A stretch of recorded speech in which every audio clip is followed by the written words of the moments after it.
What is going on, nerds and nerdettes? It's your boy, Stevie B, with this week's haul video. Got some pretty cool stuff to share with you. I'm always excited about stuff. It's getting better. You'll see that these stacks are getting smaller, which is a good thing. Which means I'm focusing more on quality than quantity here.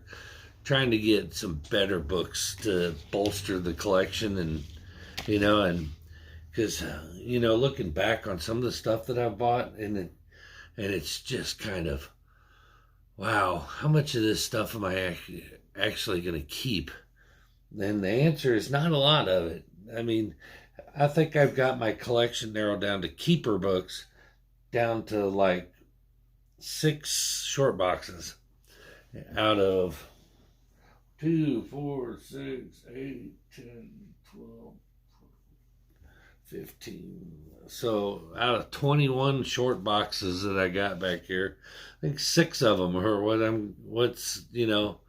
are books that I consider my PC, and trying to get away from the movie spec books a little bit, but they're still fun, and I'm still gonna buy a few, but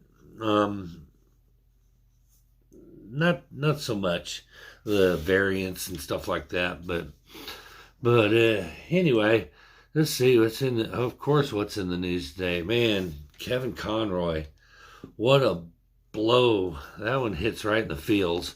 Man, if you don't know who Kevin Conroy is, I don't even know why you watch this channel. People that have never picked up a comic book in their life know the voice of Batman. Man, I tell you, he was synonymous with the voice of Batman, and that's a really, really tough blow for the comic book community and fans alike, man. To not be able to hear that voice as Batman again it's going to be hard. He's irreplaceable as the voice of Batman. He's going to be irreplaceable. So whoever takes over the voice of the animated version of Batman has really got some big shoes to fill. And I don't know that they can do it. But it is terrible. Like I said, that was a rough one to the community, man. Losing a lot of good people in the comic book industry. Lots of great artists, and now this one. So, man. But must move forward. But before we get into this week's haul, I had to share a little something with you. little funny story. The place where I work, these came in, and they came in while I was off, and I didn't know. So I saw them when I came back to work. I don't know if y'all have ever seen these mini brands. They're little mystery balls with, I guess, Series 4, so they've been around a while, and I've never seen them. But they're little mystery balls, and you get a chance to win the ultra rare, like frozen moments is what they call them. But it's little miniatures of brands of stuff. And I thought, oh, how cool. I'll grab one and open it on my channel. Got up there and rang it up, and these things are $10.99.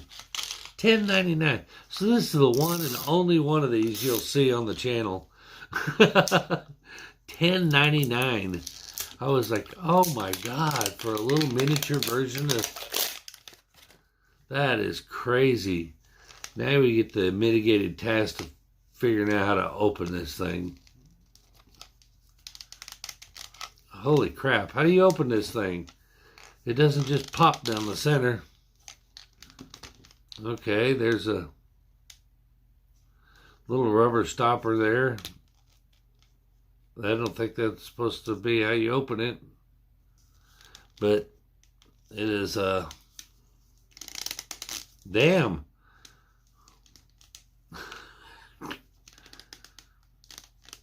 Or is there another damn... There is. There's 2 plastic wraps on this thing. No wonder I couldn't figure out how to get it open.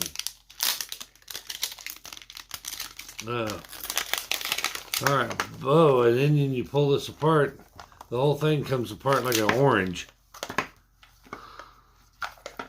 Oh, I see. There are 5 compartments when you get the ball open. So do we get 5 of these things? If you get 5 of them, then maybe it's not. Maybe it's worth it.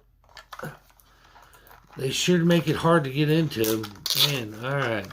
Yeah, you get 5 of these things. So I thought it was just one. Oh, I want some Pop-Tarts and some cash. I want some cash, man. Look at this. A stack of 20s.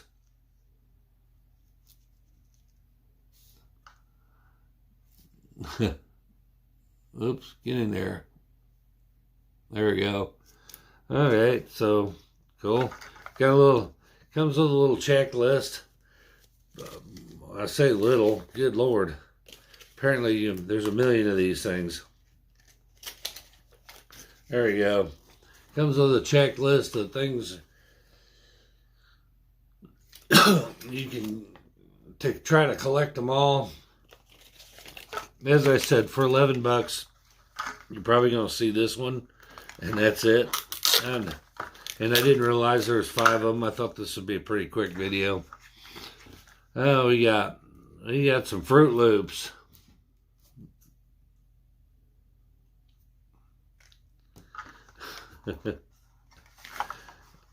Oh my gosh.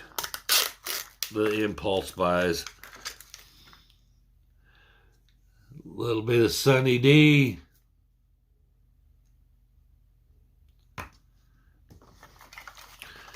The shit I buy for channel content, I swear. And then we got some, I don't even know what the hell this stuff. Itsu?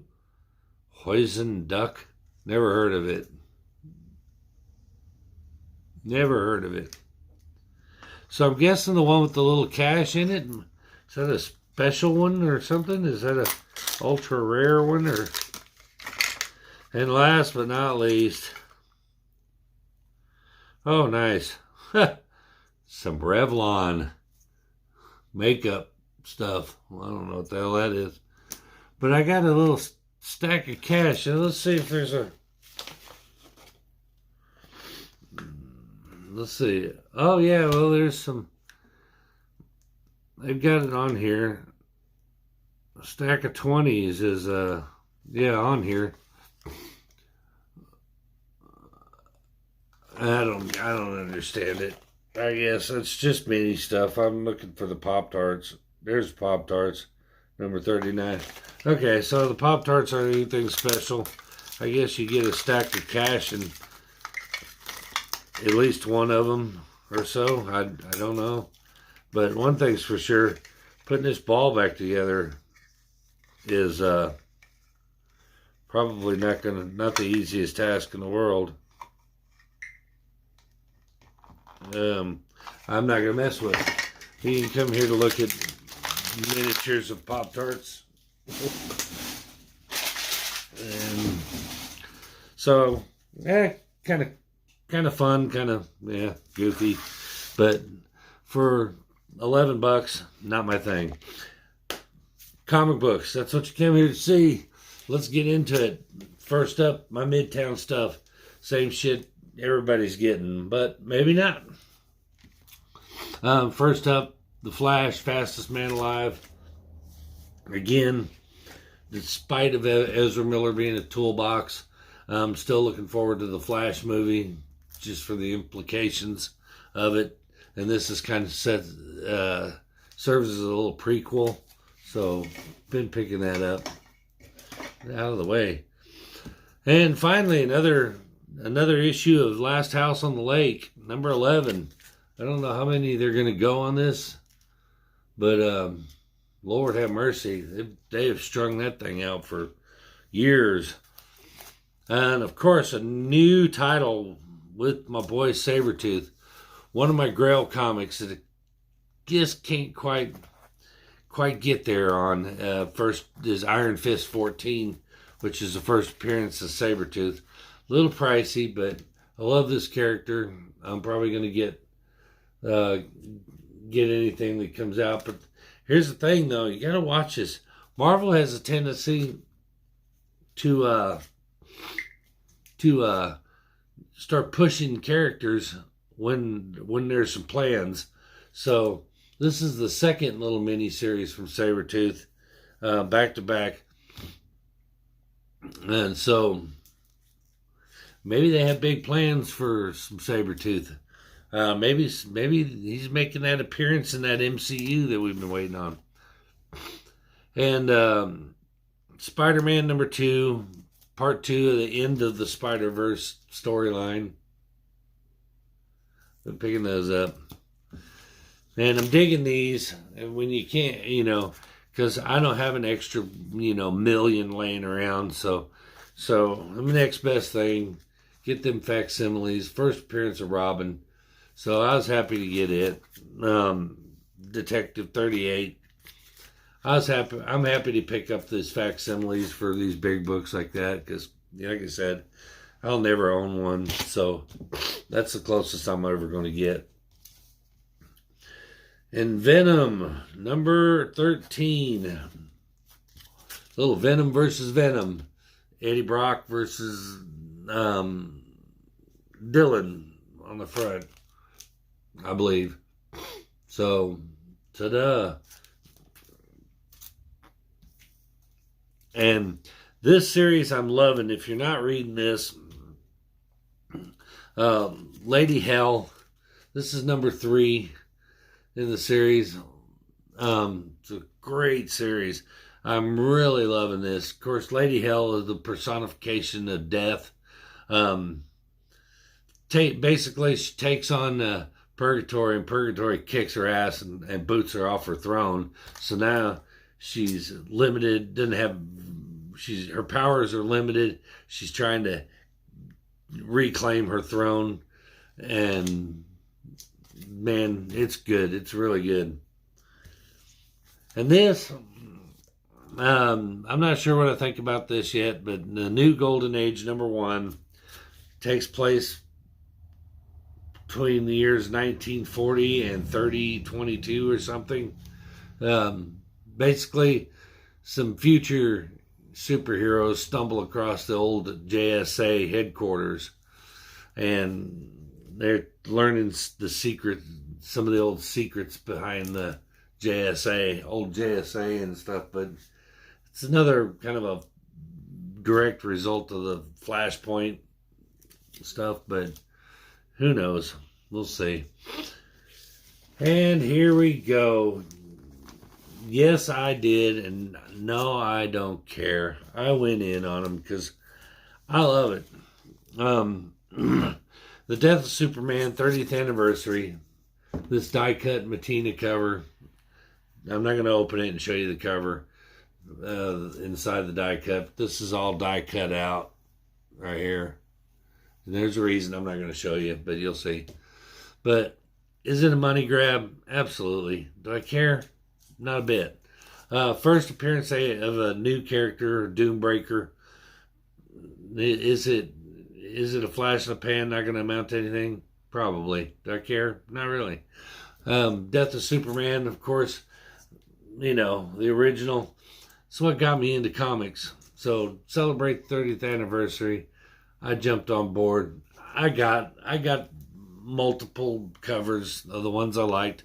Didn't get all of them. Now this one pissed me off, and I'm going to tell you why. I was like, yeah, a new black bagged version. So I was stoked. But then I got it, and this thing is tall. There was something in it that made it tall enough. See, it sticks out over the top of a... So you can't put it in a bag and a board. Well, I saw... So there must be something in it, like a print or something in there that's holding it up. So I had to open it, because it's not going to fit in a bag and board. And what's in it? Nothing. It's a blank attempt at a backing board. This is not going to do anything to protect that comic. Understand the thought behind it. Piss poor execution. So basically, I had to open my bag for no reason whatsoever. So for those of you that bought this and you don't want to open the bag, but you're curious as to what's in it, this is what's keeping you from being able to bag and board your shit. And also, this is what it looks like when you open it. Kind of a boring cover. And then you get the updated version of the armband. The one that came with the original back there was so cheap and flimsy. Or it was stiff more than this. This one's a little more, little softer. Still, it just says 30 on it with the Superman logo. So you don't have, thanks to Stevie B, you do not have to rip open your black poly bag to see what's in it. And thanks to this useless piece of white, barely thicker than normal paper, thanks to this, I had to rip my bag open and find out so I could put it in a proper bag and board. So that was it. But back to the first die cut one. You wondered what the cover looks like on the inside. Well, if you flip up on the the die cut cover, this is the image you get in the inside, but this is the foil the foil version of Matina's. It's going to be really hard to get that glare. But that is just nasty. I love that cover. Is it a cash grab? Like I said, absolutely it is a cash grab. But again, do I care? Not even the slightest bit. And next up, just one little Whatnot purchase. I was just scrolling through Whatnot and happened to see this, and they had it in the buy, and they popped it up in the buy nows for $35, and I thought, why not? But it's a virgin foil, and it's Do You Poo. I don't know which one it is, or I don't know how they number them. There's no, but it's 69 of 70, and it's a foil. And I'm a fan of horror movies, Jason, Freddy, all them, Michael Myers and stuff. And so I saw that I had to have one, so I got one. And then last up is some eBay purchases. Back still on the chase for the Frank Miller stuff, but in Daredevil keys. So I got a few more keys from Daredevil, some good ones. And these are ones that are probably, as I said, these will always be keys. As long as Daredevil's around, these will always be keys. But Daredevil number 174, and these are in fantastic condition. This is the first appearance of the Hand, of course, which is the organization that trained Daredevil and Elektra. And then the Daredevil 124, first appearance of Copperhead. Maybe not what I would consider a forever key, but if he ever, if he ever decides to rear his head and become a mainstay, it'll be a good one. It's a good one. I got it, for a couple bucks. And this one I'm happy to get. First appearance of Typhoid Mary. I've got the first cover appearance of Typhoid Mary, but this is her first full appearance. Again, this I believe is a character that has not reached its full potential yet, and I do believe you will see this character again. I believe you will see this character possibly in the